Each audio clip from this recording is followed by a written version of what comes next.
Sa continuation, o di ba English? Sa pagpapatuloy ng ating pagiging isang guest speaker para sa intramurals ng aking Alma Doesn't Matter Concepcion. Tarlac, charot. Dito sa aking alma mater na Candido Marceliano Integrated School. Bale, pagkatapos po ng aming parada or Lacoste sa may kalsada, o malamang alangan pumarada ka sa loob ng classroom. Bumalik na po kami dito sa may, ano bang tawag dito, mini gym o amphitheater. Basta dito sa mayroong stage para simulan na ang program. Oy, ang taray, nakaupo sa stage ang bakla. Na pinangungunahan syempre ng ating Masters of Ceremony. I am Mrs. Rizalyn B. Makasad. And I am Mr. Andrew C. Sebastian. Your Masters of Ceremony for this event. Ay, galing naman nila magsalita. Kayo na lang kaya magbasa ng speech ko para di na ako tumayo dyan sa harap mamaya. So, syempre, bago magsimula, doxology muna. Na kami na lang yung nag-adjust kasi di daw sila kasya sa stage. Kaya inusog namin yung table. Parang ito na kasi yung opening prayer. Pag may mga events sa school, doxology ang tawag. Sa islang pantropiko. Charot lang. Uy, syempre yung music nila dyan, yung worship song, ganun. Pagkatapos ng doxology, unang nag-speech si Sir Adong, Mr. Reynaldo Cayabyab para sa welcome address. Tapos sunod naman na nagsalita si SPTA President, Mr. Armil Paningbatan. Maestro, CMIS. Diba? Di ko mapasukan ng punchline. School event man kasi to be, kailangan maging proper tayo. Andyan pala yung mga teachers ko, tapos yung nanay ko, auntie ko, at mga pinsan ko na napaka-supportive sa akin. Tapos nag-perform yung mga kindergarten learners.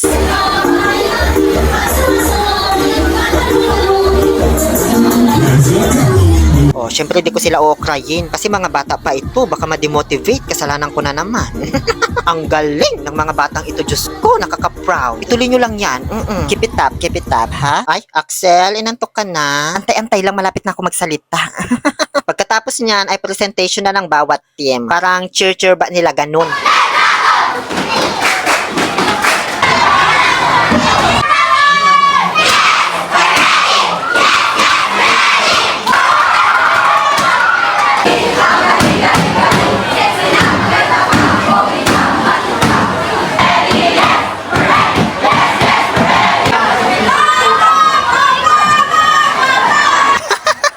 Diyan ako talis.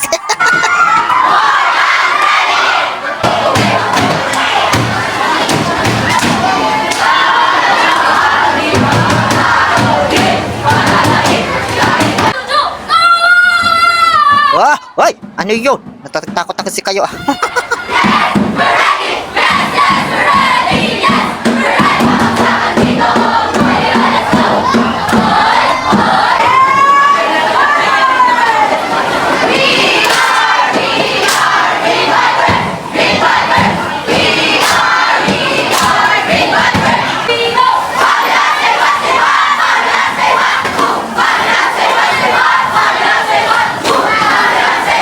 So, yun lang. Diyan na po natatapos ang ating vlog. Charot. Wala pa tayo sa exciting part B. Ay, abuterle o gawag kakaalagar to ni. Antay-antay ka lang ha. Laro ka muna dyan ng Mobile Legends. Tapos, nag-perform yung dance group ng CMIS. Sila yung tinatawag na The Crew. Nakita ko lang ng pahapyaw-hapyaw ha, kasi baka makapirate tayo sa music ba. Salamin-salamin pa naman itong tugtog nila. Ay, ba't parang di sila gumagalaw, bi? Stop dance ba to?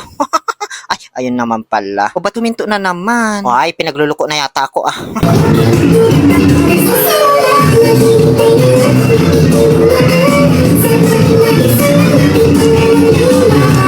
So, bali dito, yung kantang salamin, sasayawin nila siya sa iba't ibang klaseng sayaw. Parang ito, ito yung pang-una-una kaya-kaya na step pero salamin yung tugtog.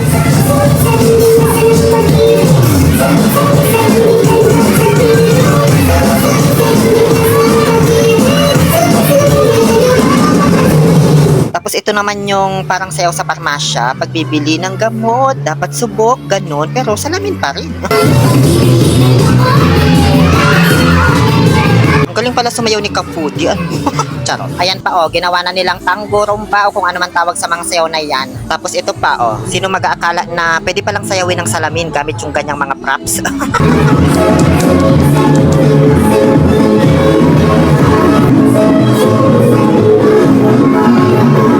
dahil sa nahihirapan akong mag-video kasi may mga nakatayo sa harapan, abay, sinumbong ko nga, uy, upo kayo dyan daw, upo, upo, upo. O, diba, sinunod nila yung utos ko.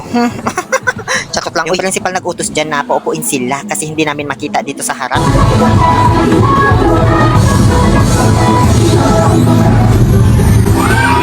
Akala mo tapos na? Hindi pa, B. May comedy performance pa ito. Ang haba nito, Diyos ko, nasa 10 minutes yata.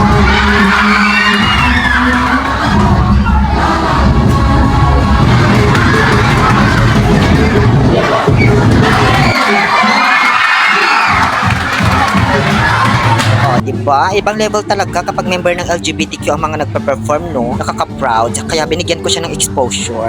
Sino ba ang salarin sa krimen na malagim?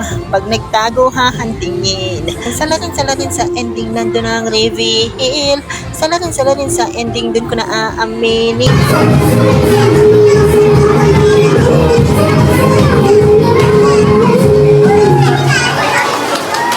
So, okay na yan ano? Kasi itong bata, inaantok na. Axel, okay ka lang dyan ha? Ito na, malapit na. Papunta na tayo sa exciting part. Sunod naman na po na nag-speech ay si Kapitan Gabriel P. Rosario. Saglit lang to nagsalita kasi kanina pa ito nagmamadali. Pabulong-bulong sa akin kanina. Kung kailan daw matatapos mo. At heto na, introduction of guest of honor and speaker na po by Sir Richard Quijano. Pero yung nasa invitation si Sir Cedric. Ba't na iba? Buti pinanood ko tong video ko, doon sana ako magbe-base sa invitation eh. Mamamali sana ako ng mababanggit na pangalan. Thank you so much, Sir Richard. Nakaka-overwhelm naman yung mga ginamit na adjectives habang ini-introduce ako. Parang di man bagay sa akin ba? And it's with great honor to present to you, ladies and gentlemen, our guest of honor and speaker for this year's intramurals. Please welcome Mr. Oliver Aquino Castro. Ay, nakakahiya. Parang ayokong tumayo, be. Ay, kailangan pa palang ilipat yung podium pag ako na magsasalita. Hi everyone. Pay attention please. Hello mga kanansalat natin dyan. Sino dito ang mga kinanansalat?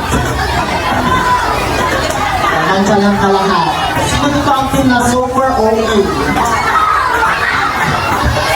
Ito na naingay kung super OA. So, hindi ko na po ipapakita ng buo itong speech ko, ano? Kasi hindi naman ito sona. Tapos nakapag-post naman na ako ng clip sa page ko. Actually, yun na po yung pinaka-inspirational na message na nasabi ko. The rest, parang wala nang kakwenta-kwenta ba yung pinagsasabi ko, kaya di ko na sinama.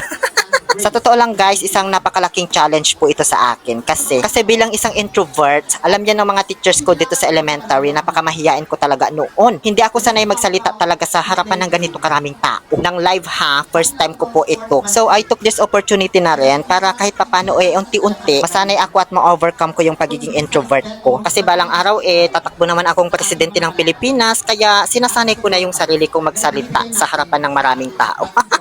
Charot. Basta, masasabi ko lang po, I would bring this aspect as a content creator to see situations with a silver lining and to assess where I could give something, where I could provide something as a spokesperson. And this, I think, if I could also teach people to be grateful, we could have an amazing world where negativity could not grow and foster, and children will have a smile on their faces. Thank you. So, pagkatapos po ng speech ko, ay, ito na yung inaantay ko, B, awarding na ng aking certificate na nakalaminate. Bali, ito yung pinakahabol ko talaga, Tito B, kaya ako umatin. Kasi may isasabit na ako sa kwarto ko. Feeling ko tuloy para akong nagkaroon ng silver play button sa YouTube. Ganun. Nakaka-proud lang, tsaka nakakatuwa. Para sa akin, one of my greatest achievement na ito. Bilang isang content creator na puro patawa lang, puro kalokohan ba. Pero dahil sa pagiging isang vlogger ko, na-recognize tayo ng aking alma mater. Kasi kung sa success in life lang din naman pagbabasihan, hindi naman ako ganun ka-successful na tao. Marami pang mga ibang alumnus na mas deserving magsalita dito. Di man ako graduate ng anumang degree. Wala man akong propesyon para maimbitahan sa ganitong klaseng event at magsalita sa harapan ng mga estudyante. Pero kinaya pa rin natin. Kaya lubos po ang pasasalamat ko sa lahat ng mga bumubuo ng CMIS. Lalo na dito sa prutas, sa akin nga talaga. Sana kinuha ko na kanina pa doon pa sa faculty room. Pagkatapos niyan ay torching na po na pinangunahan ni Mr. Jack Galicia, 2024 palarong pambansa athlete. Okay na yan, patayin mo na rin agad at mausok ba?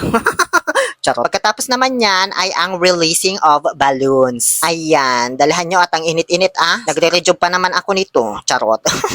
After mag-release ng balloon, nung paakyat na kami, bumulong na naman sa akin si Kapitan. Pwede na daw ba umalis?